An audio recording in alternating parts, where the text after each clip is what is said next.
This is the story of what happened to Germany's once formidable armored force after the guns fell silent in May 1945. Approximately 50,000 tanks and assault guns rolled off German production lines during the war. Yet only a few hundred survived the immediate post-war period, and fewer than 200 exist today. What happened to these machines goes far beyond simple scrap metal and demolition. The story spans continents and decades, involving systematic Allied destruction programs, covert transfers to emerging Cold War allies, battlefield resurrections, and remarkable preservation efforts that rescued a handful of historic vehicles from the smelters. German tanks fought on for more than 2 decades after the Wehrmacht's surrender, with the last confirmed combat use occurring in the deserts of the Golan Heights in June 1967, 22 years after the war ended. Understanding what happened to these tanks requires starting at the end of the war itself. Germany's armored forces had been reduced to a shadow of their former strength by the time the nation surrendered on May 8, 1945. German Army status reports tell the story of systematic attrition through cold, unforgiving numbers. January 15, 1945 records documented 2,023 Panzer IVs in total inventory, but only 1,015 could actually fight. Panthers numbered 1,475, with just 660 operational, while 398 Tigers appeared on paper, though only 242 had any combat capability. By March 1945, the situation had deteriorated catastrophically, and the Western Front had collapsed to just 49 operational Panthers.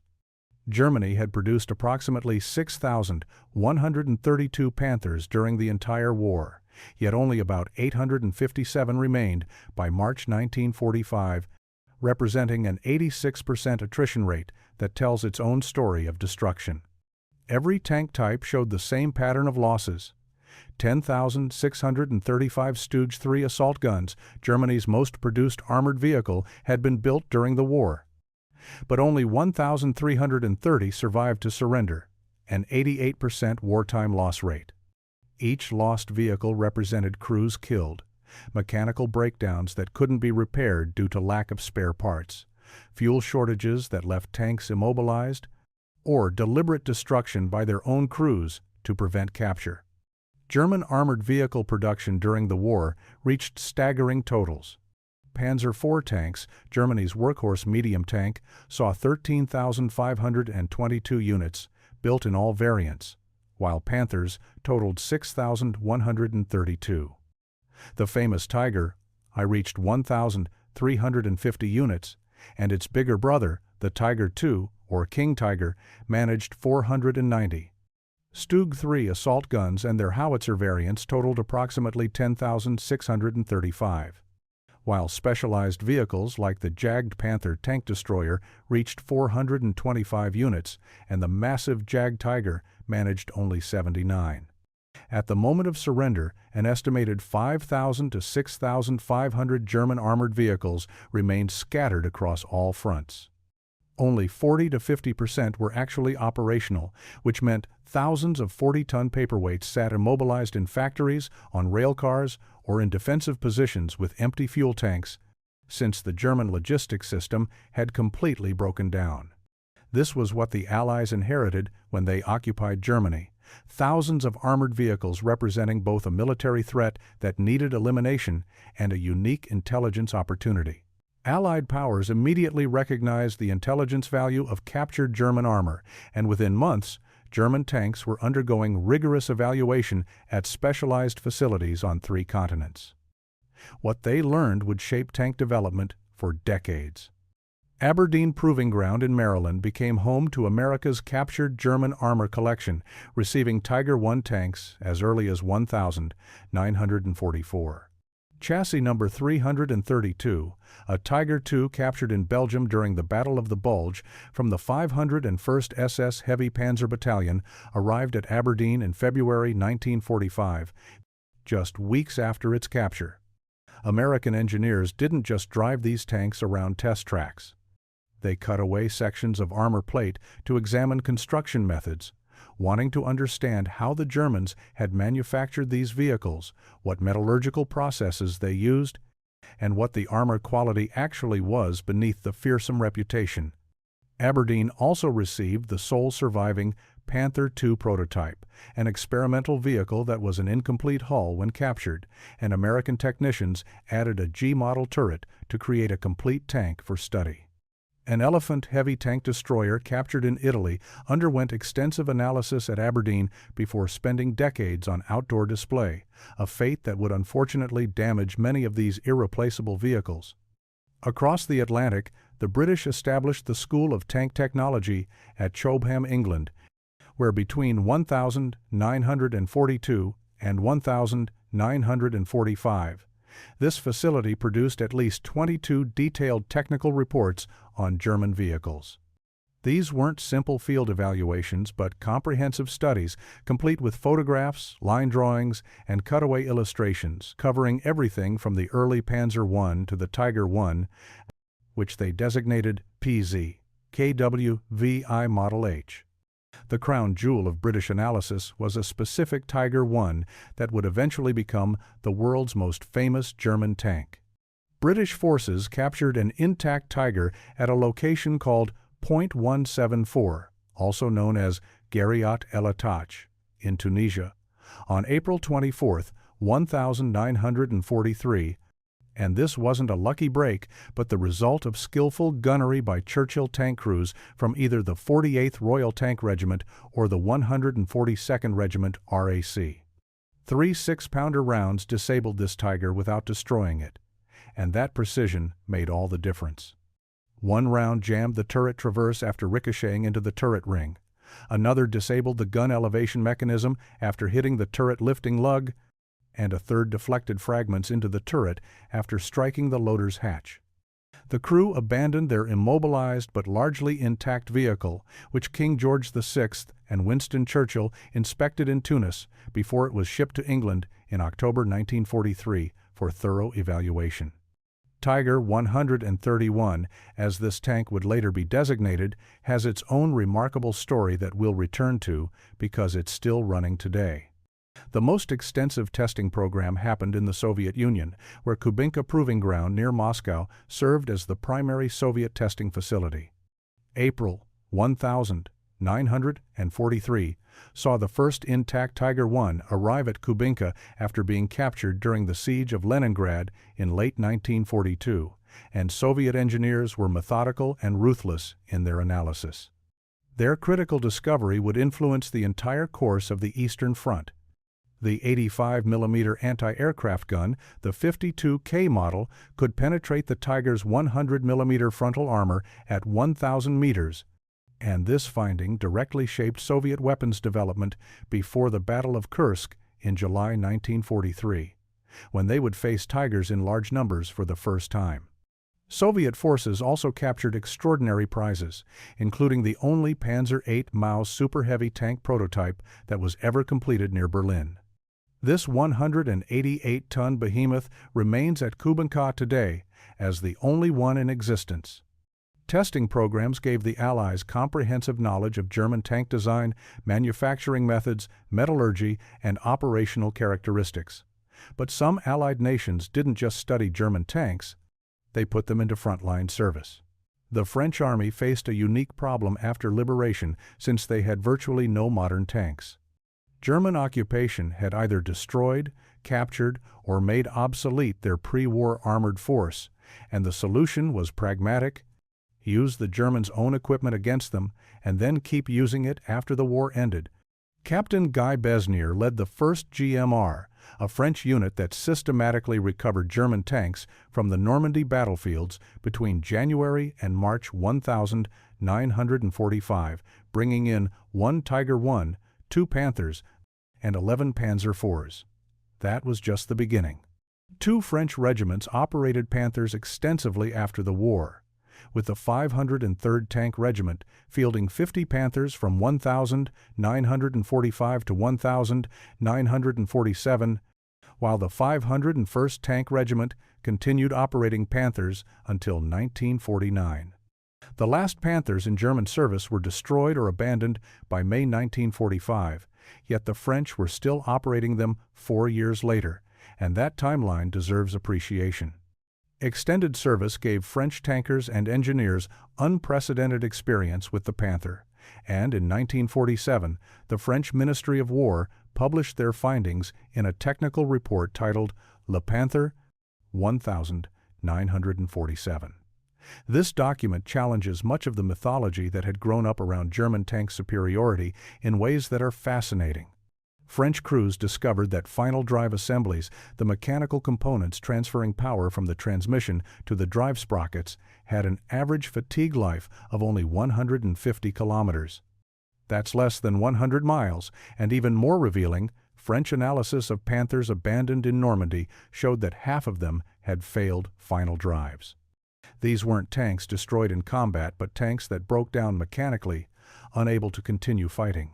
The French report's conclusion was blunt, calling the Panther in no way a strategic tank.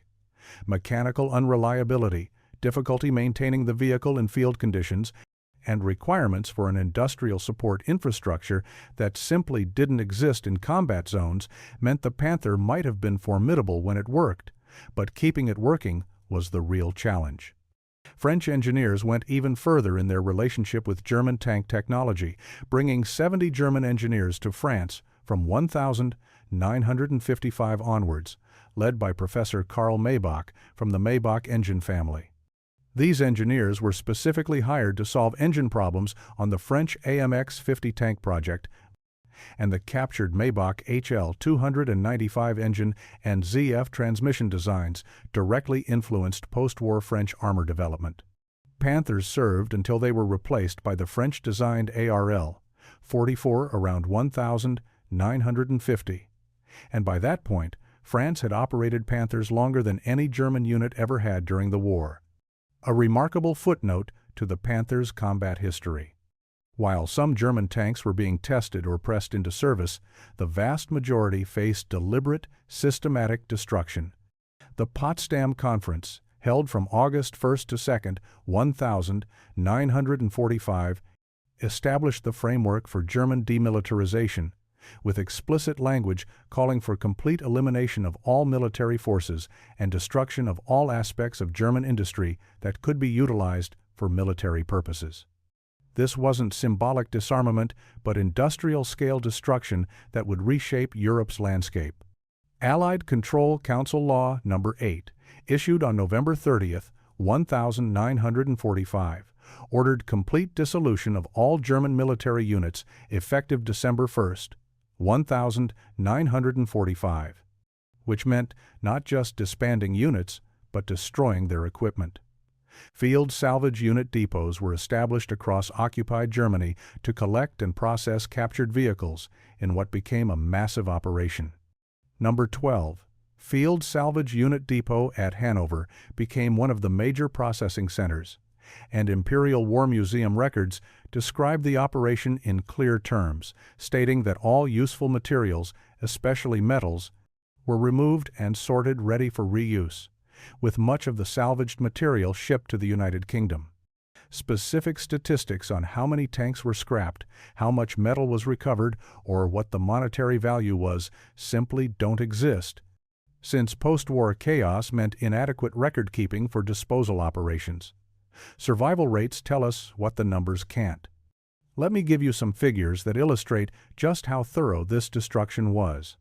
1,350 Tiger I tanks were produced, and only 7 to 9 survive today, a 99.3% loss rate that speaks for itself. 490 Tiger IIs were built with 8 to 10 surviving, while 6,000 Panthers were produced and only 16 to 20 exist today. The massive Jagdtiger, of which only 79 to 85 were built, is down to 3 survivors, and 2 Sturmtigers remain from 18 produced. These impressive vehicles weren't just rare during the war, they were systematically eliminated after it. Wartime combat losses, crew destruction to prevent capture, and post-war scrapping programs reduced Germany's armored force from tens of thousands to a few hundred within just a few years through deliberate policy. Not every German tank ended up in a smelter, and some took remarkably different paths. Czechoslovakia assembled the largest post-war fleet of German armor outside of France, and their operation reveals just how much German equipment had been scattered across Central Europe. Czech technicians had collected 165 operational Panzer IVs at Milovice, 24 miles north of Prague, by January 1946. Operational is the key word here, since these weren't wrecks but running tanks that had been abandoned, captured, or surrendered intact. The Czechs didn't stop there. Piecing together 245 Panzer IVs from recovered wrecks within a year, drawing on spare parts caches at captured German depots in Teplice and Decin. They were essentially running a tank assembly line using salvaged components, not building new tanks but rebuilding destroyed ones through skill and determination. Czech forces also operated approximately 150 Panthers and 126 Stug Strays, giving these vehicles new Czech military designations, where the Panzer IV became the T-40 75 newtons and the Panther became the T-42 75 newtons. Czech frontline service for Panzer IVs continued until 1954, with some retained for training purposes into the early 1972nd, meaning crews were being trained on a tank design from the 1932nd, 35 years after it first entered service. Stug IIs were retired in November 1953, ending another chapter of German armor in Czech service. By the mid-1952s, Czechoslovakia had a surplus of more German tanks than they needed, and these vehicles were becoming obsolete as Cold War armor designs advanced, but there was a market for them in countries that needed tanks but couldn't afford or access modern Soviet or Western designs. Beginning in 1955, Czechoslovakia became an arms dealer, and their primary customer was Syria. Syria acquired German armor from multiple sources over a 15-year period, creating what was probably the last operational German armored force in the world. France provided the first batch between 1950 and 1951, sending approximately 11 Panzer IVs, 9 Stug IIIs, 5 Hummel self-propelled howitzers, and 6 Jagdpanzer IVs. November 1955 brought a much larger shipment when Czechoslovakia sold 45 Panzer IVs to Syria at 4,500 British pounds each, a significant sum at the time, and these came with 12 Stug III OSF-G assault guns. The final shipment arrived in December 1965 from Spain, delivering 17 Panzer IV OSF-H tanks in excellent condition, plus 6 more Stug IIIs. At peak strength, Syria operated approximately 80 to 100 Panzer IVs and 28 Stug IIIs, creating a substantial force of aging German armor. Syrian military technicians modified these tanks for desert warfare and to standardize with Soviet equipment, mounting Soviet 12.7 mm DSK heavy machine guns on anti-aircraft mounts, while some vehicles received Italian Breda Safet machine guns scavenged from scrapped aircraft. The result was a fascinating mix of German, Soviet, and Italian weapons technology on tanks that were already 25 years old. These tanks would see combat one more time in a war that would definitively prove their obsolescence.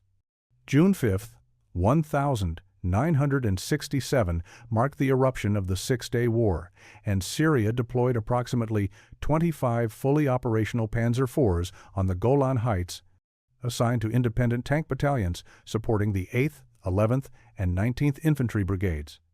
These were defensive positions since the Syrians weren't planning offensive operations with tanks from the 1932nd, and that defensive posture made sense given what they were up against. Combat outcomes were decisive and one-sided in ways that demonstrated the obsolescence of these vehicles.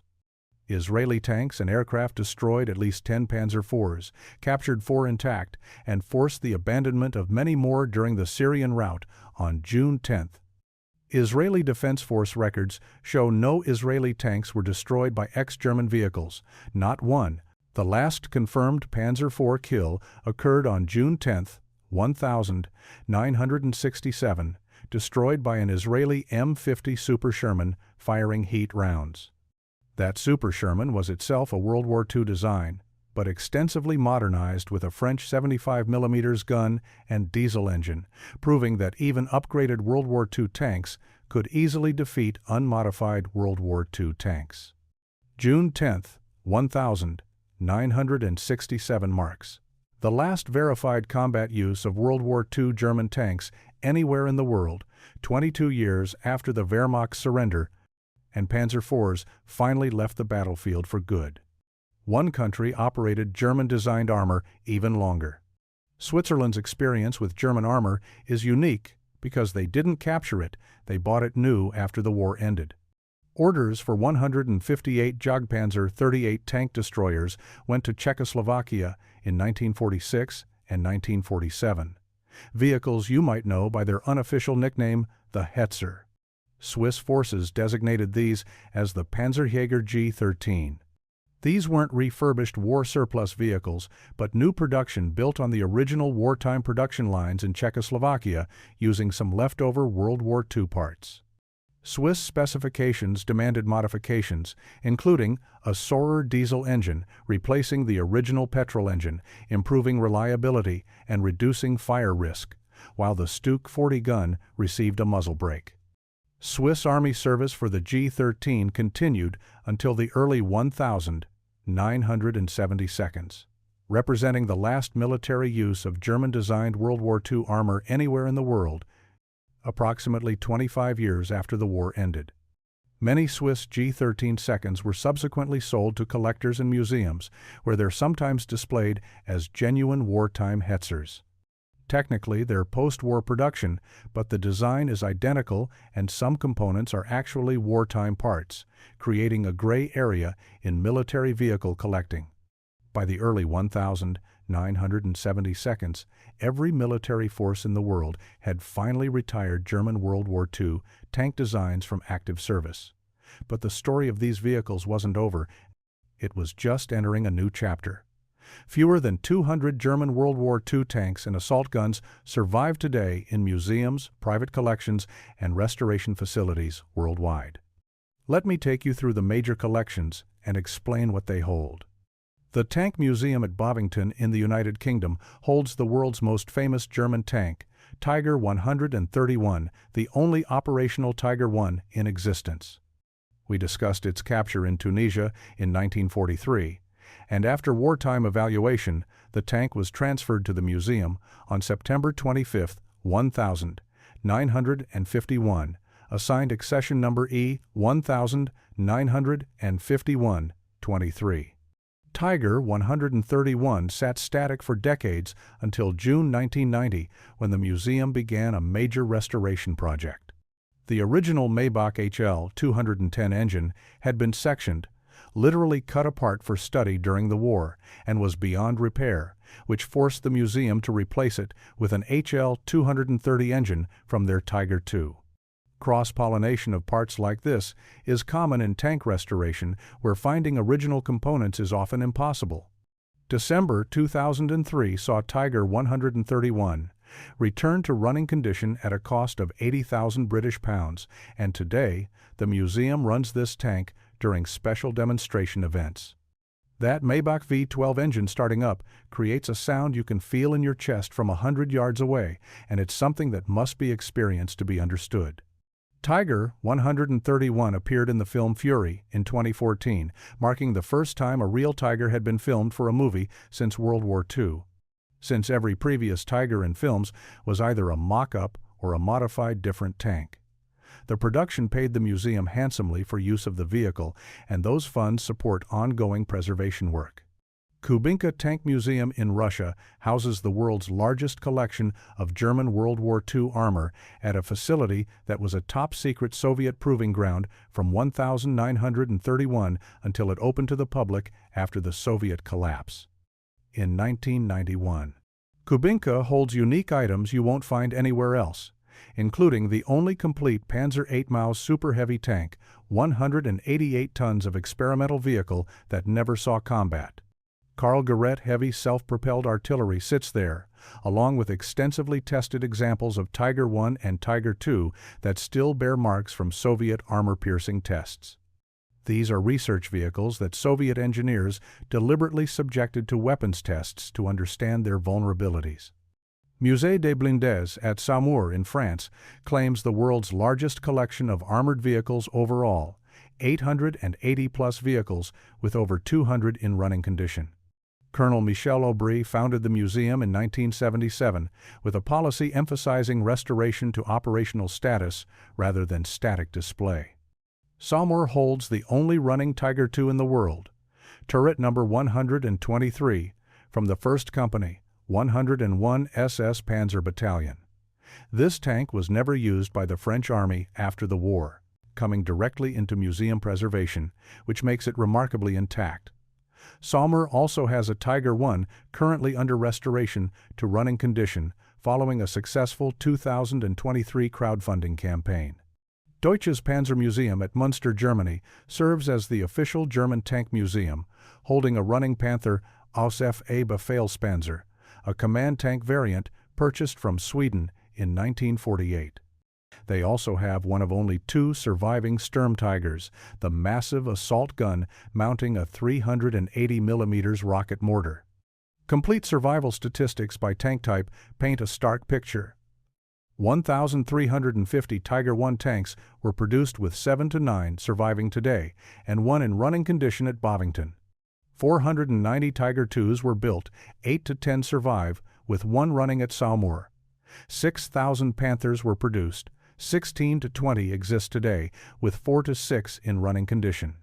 Approximately 400 Jagged Panthers were built, about 10 survive, with 4 running. 79 to 85 Jag Tigers were produced, 3 survive, and none are running. 18 Sturmtigers were built, 2 survive, and neither is operational. More common vehicles have better survival rates, though they're still shockingly low. 13,522 Panzer IVs were built, and 30-plus survive today, with several in running condition. Over 10,000 Stug 3s were produced, 40 to 50-plus survive, with several operational. These numbers tell a story of systematic loss through combat destruction, crew demolition to prevent capture, post-war scrapping programs, and decades of weather exposure before preservation efforts began. All of these factors combine to eliminate 99% or more of Germany's wartime armored production. Some individual tanks have remarkable stories worth telling because they illustrate the narrow margin between preservation and destruction. Tiger 131's capture story was actually corrected as recently as 2019 when detailed research revealed it was captured at point 174. Gueriat El Attach on April 24, 1943, not at Jebel Jaffa on April 21st, as historians believed for decades. 3 days in a different location might seem like small details, but accurate history requires accurate details, and even the most famous tank in the world can have its story refined by new evidence. The Bovington Panther has an unusual origin since it was built by the British, who used captured German technicians and components at the M&H factory in Hanover to complete a Panther aus FG after the war. It's the only German tank ever built by the British, assembled from parts, but never used by German forces. Bovington's Jag Tiger is unique for a different reason, as chassis 300 and 5004 is the only surviving Jag Tiger with Porsche suspension, featuring 8 road wheels instead of the standard Henschel 9 road wheel configuration. This was the second production vehicle ever built, captured at Sennelager in April 1945 during testing, and it never saw combat, which is why it survived intact. La Glaise. Belgium has a Tiger II that stands as a Battle of the Bulge memorial, hull 280,273, turret 213, abandoned on December 24, 1944 during Kampfgruppe Peiper's retreat. This tank sat in the town until the 1972nd when it was cosmetically restored and now serves as the centerpiece of the December 44 museum dedicated to the battle. Not every story has a happy ending, and Vimoutiers, France has a Tiger I that narrowly escaped the smelters but is now deteriorating badly. Crew members destroyed this Tiger in August 1944 during the Falaise Retreat, and it lay in a roadside ditch until 1975, when the local commune purchased it from a scrap dealer. Listed as a French historical monument, decades of outdoor exposure have taken their toll, and without proper conservation, this Tiger may eventually deteriorate beyond saving. One final story illustrates how these tanks are still being discovered, when in 2023, during the Russo-Ukrainian War, a Panzer IV wreckage was discovered in Ukraine, likely one of the ex-Syrian tanks that had been sold for scrap or museum display decades earlier. Even 78 years after the war ended, German tanks are still being found. The journey from 50,000 German armored vehicles at war's end to fewer than 200 survivors today wasn't a natural process of obsolescence, but deliberate policy implemented through the Potsdam Agreement and Allied Control Council directives. Germans had built a formidable armored force, and the Allies were determined that Germany would never do so again. Systematic scrapping programs destroyed thousands of tanks, testing programs cut apart hundreds more, and time and weather claimed those that escaped immediate destruction. Some tanks found second lives in unexpected places. France operated Panthers longer than Germany did. Czechoslovakia turned battlefield wreckage into a functioning armored force. Syria took 25-year-old Panzer IVs to war in 1967, and Switzerland kept Hetzers in service into the 1,970 seconds. Survival rates tell the story most clearly. 99.3% of Tiger I tanks are gone, 99% of Tigers IIs, and 99.7% of Panthers.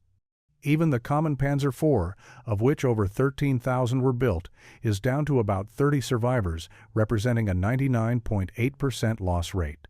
Tanks that remain exist because of specific preservation decisions made by individuals and institutions over the past 80 years.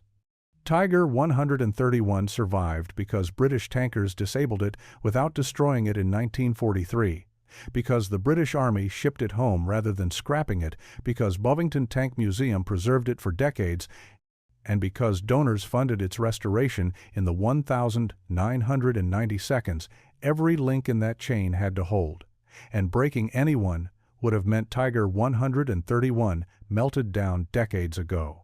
These surviving vehicles serve multiple purposes today as museum exhibits that help people understand the scale and power of World War II armored warfare, as research resources that teach us about industrial production, engineering, and military technology, and as memorial objects that connect us to a pivotal period in human history. For some of them, like Tiger 131 and the Samur Tiger II, they're still functioning mechanical marvels that demonstrate what 70-year-old engineering can do. The last combat use of World War II German tanks happened on June 10, 1967, on the Golan Heights, 22 years after Germany's surrender. Military service for German-designed armor ended in the early 1,970 seconds, when Switzerland retired its G-13 Hetzers, 25 years after the war. The story of these machines continues in museums, restoration workshops, and historical research, though each surviving tank represents thousands that were lost, and they're not just artifacts, but survivors of one of history's most systematic military destruction programs. Every time Tiger 131 starts its engine at Bovington, or visitors walk around the Maus at Kubinka, or researchers study the Jagdtiger's Porsche suspension, these machines continue to teach us about the war that shaped the modern world. From 50,000 to fewer than 200. That's what happened to the German tanks after World War II.